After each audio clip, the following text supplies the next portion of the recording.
wakiilka dumarka ismaamulka Wajeer mudane Marwo Faadimo Cabdi Jeexo ayaa su'aalo muhiim ah weydiisay sarkaal loo soo xulay in uu noqdo abaanduulaha booliska xilli baarlamaanka Kenya ay turxaan bixinayeen sarkaalkaasi.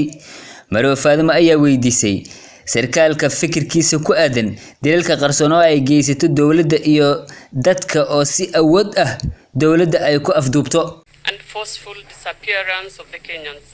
What measures with strict timelines are you going to take to bring an end of police brutality and killing? Waxay sidoo kale weydiisay xilliyada abaarta in reer guuraaga ay daaq u doontaan meelaha uu roobka ka da'o ayadoo halqabsi ka dhigatay dagaal beeleedkii ka dhacay galbeedka Wajeer iyo sidoo kale Isiolo.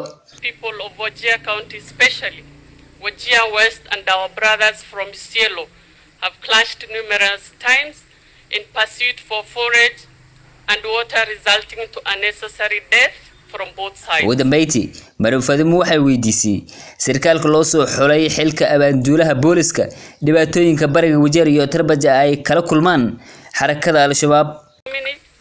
Parts of Wajir East and Tarbaj are numerously been attacked by Al-Shabaab. They live in fear. We would like the nominee to address the issue of Al-Shabaab. Our schools are being attacked. Our health centers are being attacked. Haddaba oo ka jawaabay dilalka sharci darrada ah ayaa sheegay in aan la ogoleen falalka noocaasi asagoo sheegay xilliga shakhsiga booliska wax dili karo. Yes, again the issue of the extrajudicial killing has come up. There are 5 instances: saving or protecting life of the officer or another person. 2, protecting life or property.